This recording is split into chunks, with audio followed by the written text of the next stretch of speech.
মুহূর্তে জেলার গুরুত্বপূর্ণ একটি খবরের দিকে আমরা নজর রাখবো। ওয়াকফ নিয়ে ধুন্ধুমার কাণ্ড জঙ্গিপুরে। ওয়াকফ আইনের বিরুদ্ধে পথে নেমেছিল হাজার হাজার জনতা, আর তা নিয়ে ধুন্ধুমার মুর্শিদাবাদের জঙ্গিপুরে। পুলিশের গাড়ি সহ দুটি গাড়িতে আগুন লাগিয়ে দেওয়া হয়েছে। মঙ্গলবার ঘটনাটি ঘটেছে রঘুনাথগঞ্জের মিয়াপুর ব্রিজ সংলগ্ন এলাকায়। আজ বিকেলেও ওয়াকফ আইনের প্রতিবাদে মিছিলে পুলিশ বাধা দিতে গেলে শুরু হয় ধস্তাধস্তি। এরপর পুলিশের গাড়িতে আগুন লাগিয়ে দেয় উত্তেজিত জনতা। অন্যদিকে ডোমকল এবং নবগ্রামের নারকেলবাগান এলাকায় মিছিল হয় শান্তিপূর্ণভাবে।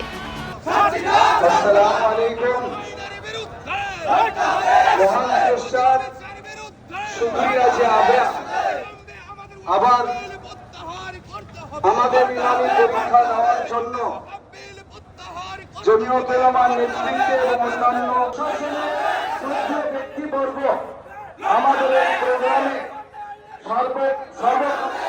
সার্বিকভাবে যারা সহযোগিতা করলেন, পুলিশ বন্ধু সরকারি অবস্থার আন্দোলন চলছে। এই আইন প্রত্যাহার করতে হবে,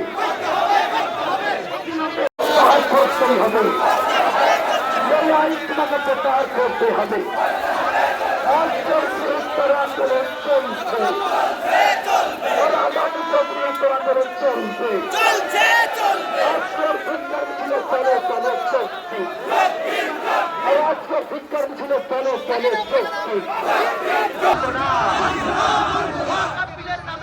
মুসলিমদের সম্পত্তি লুট মানছি না।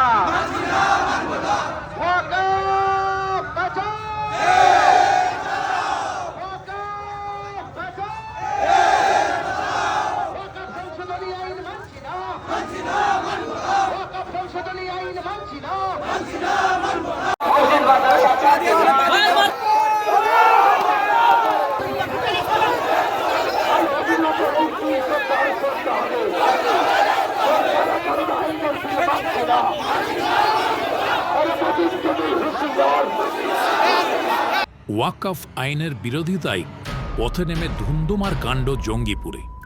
অগ্নিগর্ভ পরিস্থিতি তৈরি হয়েছে ওই এলাকায়। যদিও ঠিক উল্টো ছবি দেখা গেল এদিন মুর্শিদাবাদের ডোমকলে। সেখানে হাজার হাজার জনতা বিক্ষোভ মিছিলে পা মেলালেও সেই মিছিল এবং সমাবেশ ছিল একেবারেই শান্তিপূর্ণ। ফলে জেলা পুলিশের কর্তাদের জঙ্গিপুর নিয়ে কপালে ভাঁজ পড়লেও দিনের শেষে ডোমকল নিয়ে স্বস্তির নিঃশ্বাস ফেলেছে। চলুন দেখে নেওয়া যাক জেলার দুটি জায়গার চিত্র।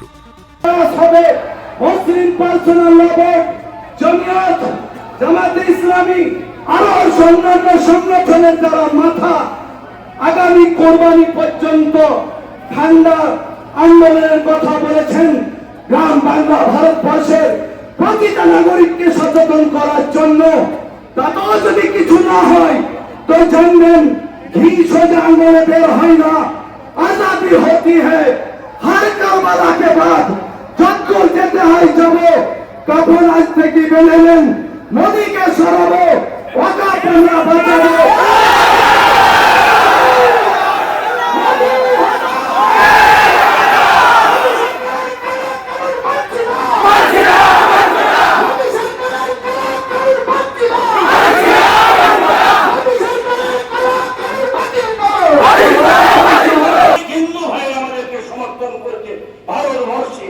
অনেক শিডিউল কাস্ট, শিডিউল ট্রাইব, খ্রিস্টান অনেক মানুষ আমাদেরকে সমর্থন করেছে, পাঞ্জাবের অনেক মানুষ আমাদেরকে সমর্থন করেছে। আমরা সমস্ত ধর্মের মানুষকে নিয়ে, সমস্ত ধর্মের মানুষকে নিয়ে এই ওয়াকফ আইন প্রত্যাহারের জন্য আমাদের আন্দোলন আগামী দিনে আরো বৃহত্তর হবে। এখানে সীমাবদ্ধ থাকবে না। আমরা দিল্লির রাজপথ বন্ধ করে দেব বিজেপিকে, এবং এই ওয়াকফ আইন নিয়ে যত দূর যেতে হয় আমরা যাব এবং প্রত্যাহার করাতে বাধ্য করব ভারতবর্ষের এই বিজেপি সরকারকে। মোদীকে হটানোর জন্য যা করার আমরা করব। তাই মোদী হটাও, দেশ বাঁচাও, মোদী হটাও, বিজেপি হটাও, দেশ বাঁচাও, বিজেপি হটাও, দেশ বাঁচাও। এখন আজকে মুর্শিদাবাদ জেলার ডোমকলে জমিয়তে উলামায়ে হিন্দ, ইমাম মুয়াজ্জিন জামাতে ইসলামী হিন্দ সহ বিভিন্ন সংগঠনের যৌথ উদ্যোগে আজকে যে মহা মিছিলের ডাক দেওয়া হয়েছিল, কেন্দ্র সরকারের সদ্য পাস করা কালা কানুন যে ওয়াকফ বিল অ্যামেন্ডমেন্ট বিল যে আইন করেছে সেই আইন প্রত্যাহারের দাবিতে, বাতিলের দাবিতে আজকে মহাসমাবেশ এবং পথসভা সাথে সাথে মহামিছিল ছিল। সেটা সুষ্ঠুভাবে সম্পন্ন হয়েছে। প্রশাসনকে ধন্যবাদ, তারাও সহযোগিতা করেছে। এলাকার আপামর জনগণ, পুরো মহকুমাবাসী, এখানে হাজার হাজার জনগণ আজকে জমায়েত হয়েছিল। আপনারা দেখলেন যে এই আওয়াজটা আমরা একদম দিল্লির পার্লামেন্ট পর্যন্ত, মোদি অমিত শাহ থেকে শুরু করে রাষ্ট্রপতি সবার কাছে আমরা পৌঁছে দিতে চাচ্ছি যে ভারতবর্ষের মুসলমানরা প্রাণ থাকতে রক্ত থাকতে মেনে নেবে না। দমকল থেকে সে আওয়াজটা আমরা শুরু করলাম। এই আন্দোলন চলবে যতদিন না এই আইন প্রত্যাহার হবে ততদিন। আমরা আমাদের ভারতবর্ষের মধ্যে ঐতিহাসিক জেলা মুর্শিদাবাদ জেলা, তার প্রাণকেন্দ্র হয়েছে ডোমকল ব্লক। এখানে আমরা যেমন জমিয়ত উলামা হিন্দ, ইমাম মুয়াজ্জিন, তার সাথে সাথে ডোমকলে যে জনসাধারণ মানুষ আছে, আম পাবলিক যাকে বোঝায় আর কি, সবাই মিলে আমরা এই সংগঠনে বা এই আজকে মহামিছিল এবং প্রতিবাদ পথসভাতে আমরা অংশগ্রহণ করেছি। এই আওয়াজ আমরা আজকে সবে শুরু করলাম। এর কত দূরে যাবে ভবিষ্যৎ আমরা নিজেরাও বলতে পারবো না। আগামীকাল বহরমপুর যেমন আছে, তারপরে কলকাতা আছে, এরপরে দিল্লি, প্রয়োজন হলে আমরা রাস্তায় কাফন বেঁধে এবং আমরা রাজপথ আমরা দখল করব। যতদিন পর্যন্ত এই কালা কানুন যে ওয়াকফ আইন বিল পাশ করেছে প্রত্যাহার না হবে, ততদিন পর্যন্ত আমাদের এই আন্দোলন চলবে।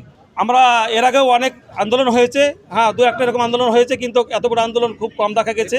আমরা চাইছি এই প্রতিবাদের দাপট যখন এখানে আওয়াজ হলো, এই আওয়াজ জানে দিল্লি পার্লামেন্ট দরজায় গিয়ে জানে খটখট করে আওয়াজ হয় এবং নরেন্দ্র মোদী এবং অমিত শাহ যেন শুনতে পায় যে ডোমকুলের গর্জন কত বড় আওয়াজ এবং কত বড় গর্জন। এই গর্জন মোটেই থামার লয়। এটা ডোমকুল ব্লক এবং সাথে সাথে আরও 2-3টা যে ব্লক আছে, সাব ডিভিশন, বিভিন্ন ব্লক থেকে আলেম ওলামা, জনসাধারণ, পাবলিক, মুসল্লি সকলেই অংশগ্রহণ করেছে এবং সকলকে আমরা আমাদের পক্ষ থেকে কৃতজ্ঞ এবং ধন্যবাদ জানাচ্ছি। আর নয় ভাবনা, দুয়ারে উপাসনা। আধুনিক পরিষেবা, উন্নত পরিকাঠামোর সর্ববৃহৎ মাল্টি স্পেশালিটি হাসপাতাল এখন আপনার শহর ডোমকলে।